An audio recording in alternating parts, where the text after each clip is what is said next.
Does Monday at the office feel like a storm? Not with Microsoft Copilot. That feeling when Copilot gets everyone up to speed instantly? It's sunny again. When Copilot simplifies complex data so your teams can act, that sun's shining on a beach. And when Copilot uncovers hidden insights, you're on that beach with your people, and you find buried treasure. That's Microsoft Copilot. Learn more at Microsoft.com/AI for all.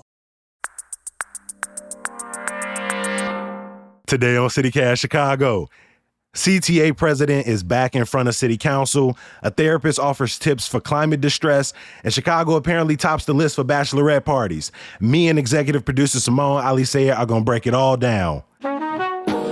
It's Tuesday, March 5th. I'm Jacoby Cochran, and this is what Chicago's talking about.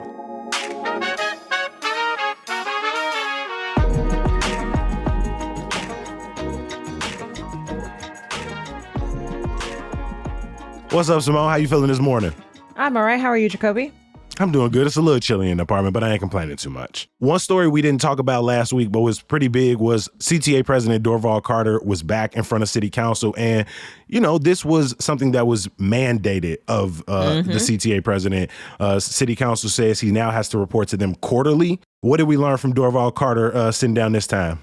Well, Carter had a lot of positive things to say about his own agency, and he made a lot of big promises. He's promising that the CTA plans to restore bus and train service to pre-pandemic levels in 2024, this year, which would be a really, really big deal, right? Any CTA rider will tell you that, you know, it's not the same. It is not the same. It is, you're waiting longer. The week that Carter was in front of City Council, we saw those live stream videos of the blue line of lines like out, you know, down the stairs and down the street of the station. I had friends who had to wait for 1, 2, 3 Brown Line trains to go by before they could get on. And so, you know, I think this is something that is deeply felt. As you mentioned, this is a mandate now that the City Council has made of Carter, because at previous transit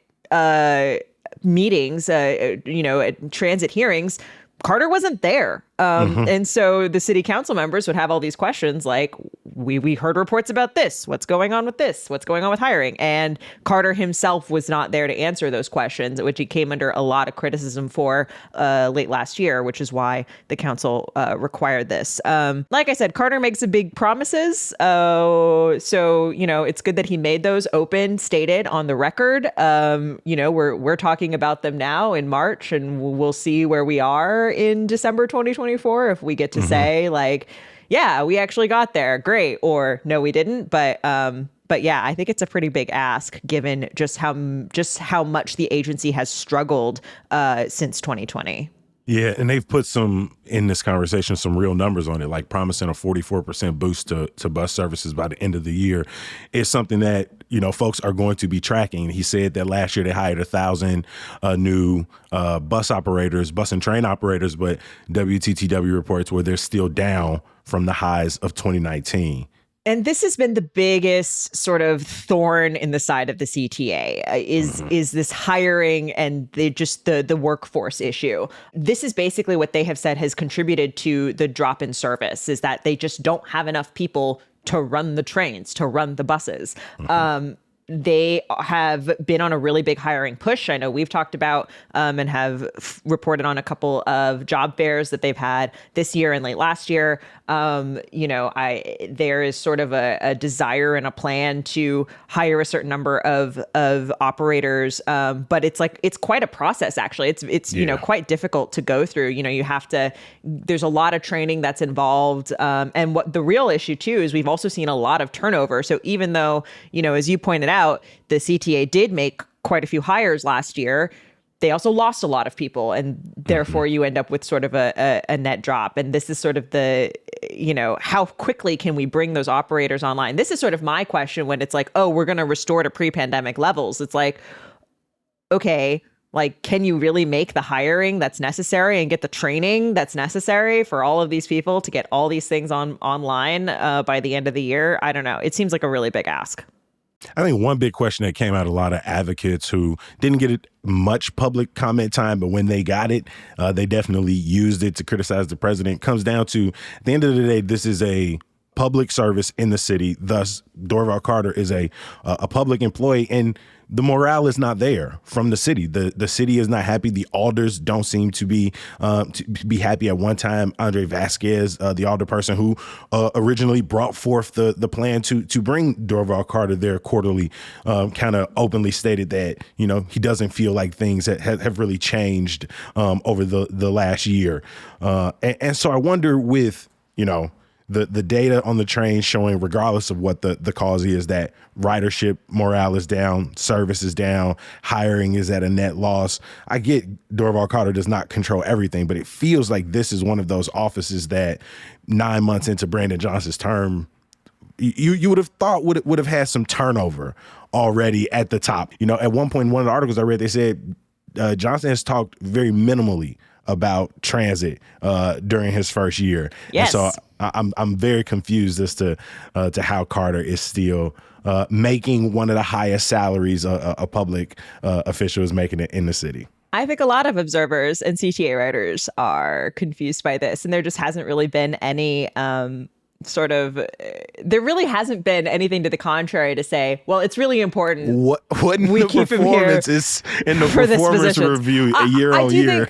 I think there has been some reporting to the effect of, like, you know, it's a tough job, right? It's a transit agency for a major city, sure. and there aren't a lot of people, frankly, who, you know, have done this work. And so I think there's sort of a, you know, when you think about, like, who would we hire to replace him, I think that is maybe like a question that comes up. But I agree. I think it's interesting that we just haven't heard a lot from the mayor's office, and we will have to wait and see. As with so many of these stories that we report on, we'll find out one way or the other. We'll be here every day to talk about it. Do your thing, Stinger.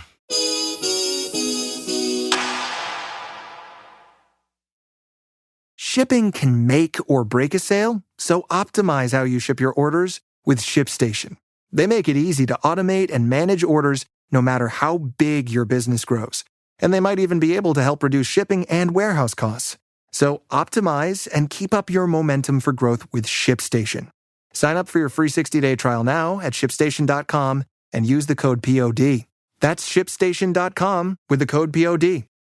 Last week, obviously, the Chicagoland experienced summer-like temperatures, storms. People were impacted by tornadoes and all winter weather, all in a matter of not only 24 hours, but throughout the week. And with that, we had a ton of conversation around the impacts of climate change. What is that going to look like for the future seasons in Chicago? What is that going to look like for the more frequent sort of natural disasters in our city? But one thing our newsletter editor, Sydney Madden, brought up is that during this period of dramatic weather shifts, people's anxiety around climate change also spike in many ways. So she had the idea to talk with therapist Marilee Feldman, who's based in Willowbrook and who helps Chicagoans navigate climate distress. Simone, what are some of the things Marilee is hearing from her patients? Yeah, so Sid spoke with Marilee, who first off talks about the anxiety that you mentioned, just the worry around climate change. But she also named several other feelings around what she calls climate distress. It's really important to understand that climate anxiety is a very normal and rational response to a very real external danger. It's also guilt. Because they have aspirations to live, you know, a better, more ecologically friendly lifestyle and can't do it in our culture, so there's guilt. They are experiencing frequently something called moral outrage, which is sort of a justifiable anger that people in leadership roles, corporations, that this is preventable, could have been prevented. Sometimes they are feeling a lot of hopelessness and despair, as well as, and this one's big, and it doesn't get talked about enough, but grief. You know, they're grieving because they sense that the world is changing. The other thing they deal with is a great sense of isolation because, shockingly, it really feels like given the extent of this problem, we should all be talking about it, but that's actually, it seems to be so big that it can feel like nobody is talking about it at all.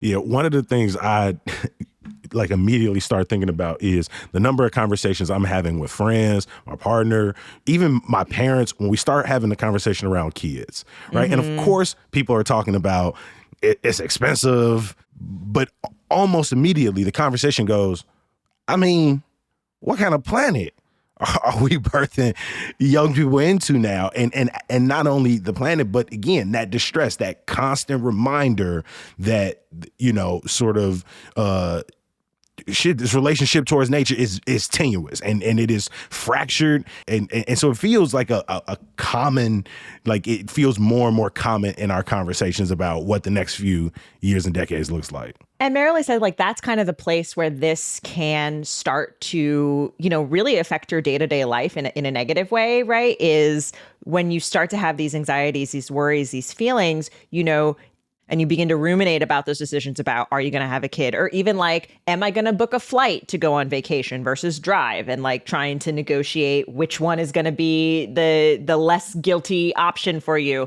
You know, feelings around like guilt around like recycling. Oh, I'm not doing it right. Oh, it like, doesn't matter if I recycle this plastic because it's not gonna make a difference anyway. And then you start to get into like behaviors that become, you know, really detrimental. You're sort of ruminating, obsessing over the news, always feeling sad or anxious to the point where you're not able to do your schoolwork, do your job. Like these are real things that can happen. What are some of her tips that she tries to give patients in addition to what she obviously does, which is validate people's fear and existential worry? Right. That's I think a key part of it is just number one, like stating what the feeling is and the fact that, you know, you're not alone in all of this. And I think the biggest thing that she talks about is, you know, making sure you are in community around this stuff. That like part of what is so, I think, sort of insidious about the distress and anxiety that comes with climate change is that it does make you feel like you're alone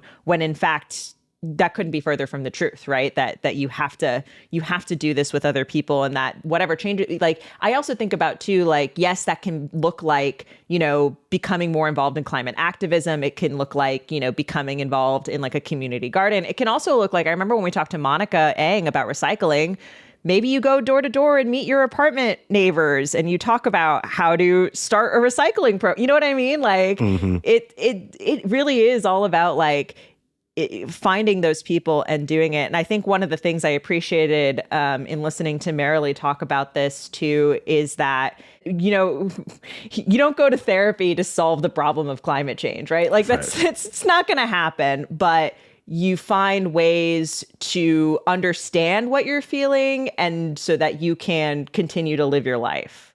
And you get comfortable with, you know, moving in and out of cycles of, you know, intense feeling, and then you have other, you know, days, for example, where you're not feeling it so much. So you get a little more hopeful that I'm not going to always feel this way.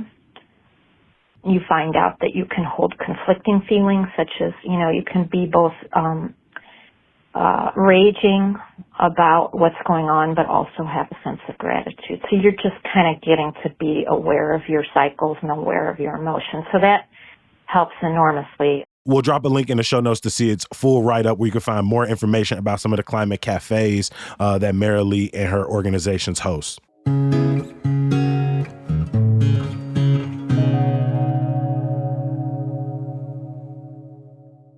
Before we get up out of here, we get a ton of kind of random ass press releases every single week. Like in October, people were sending us things like Chicago is the #2 best place for vampires, you know? And recently we got one that says apparently Chicago was named the best bachelorette destination over Vegas. They were very specific, bachelorette parties. And Simone, you thought this was hilarious. I really did. I guess like, number one, I think it's wild that we beat out Vegas. Like when someone says bachelor or bachelorette party to me, I just assume that Vegas is going to be the top destination. But this came out of a digital marketing company that looked at a number of different things, the number of Airbnbs and hotels available, the social scene. So looking at nightlife, fine dining establishments, also looking at sort of affordability in all those categories. And Chicago got a perfect 10 score. The funniest part about this press release to me is that it's specifically about bachelorette parties, but it doesn't say anywhere why bachelorette parties versus bachelor parties. Because all of those factors are important to both. Affordability, and what can you do at night, and where can we hang out, like where can we stay. So what doesn't Chicago have that maybe some of the higher places that rank for bachelor parties in terms of the Vegases and the Atlanta and the Houston, Simone? Well, I don't know. There is no ranking here for bachelor parties, so I don't know. I wish I could tell you. So I Googled bachelor party versus bachelorette party. And the first entry, so this is totally scientific, is it lists bachelor party activities include strip clubs, nightclub hopping, paintball, go-karting, camping, fishing trips, sports games. Whereas bachelorette parties include spa day, wine tasting, high tea, cooking classes, dance classes, scavenger hunts, and destination trips. So a lot of just gender stereotypes, I guess. Yeah, I don't know. A lot of stereotypes, but a lot of those things Chicago is very well known for. And some of those things Chicago is not very well known That's for. true. I think we're not a strip club city. We are not a strip club city. Not so much. For all practical purposes, we're not a strip club city. It's and none of the music anywhere.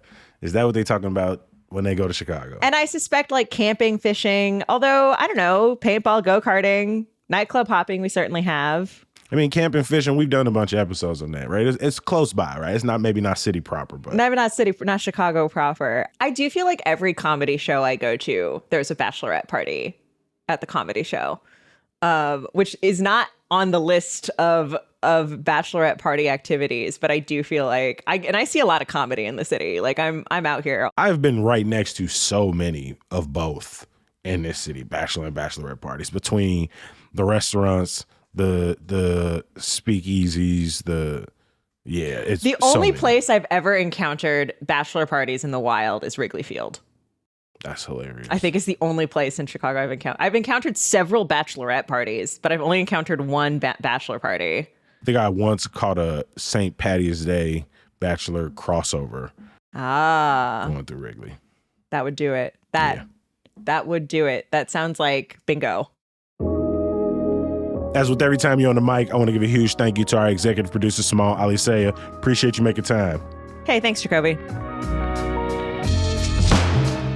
Before we get up out of here, in case you missed it, the U.S. Supreme Court ruled that former President Donald Trump can stay on the ballot in Colorado. That also means he is still on the ballot here in Illinois, despite a Cook County judge's recent ruling. To make sure you're up to date with all the latest headlines, sign up for our newsletter, Hey Chicago, at chicago.citycast.fm.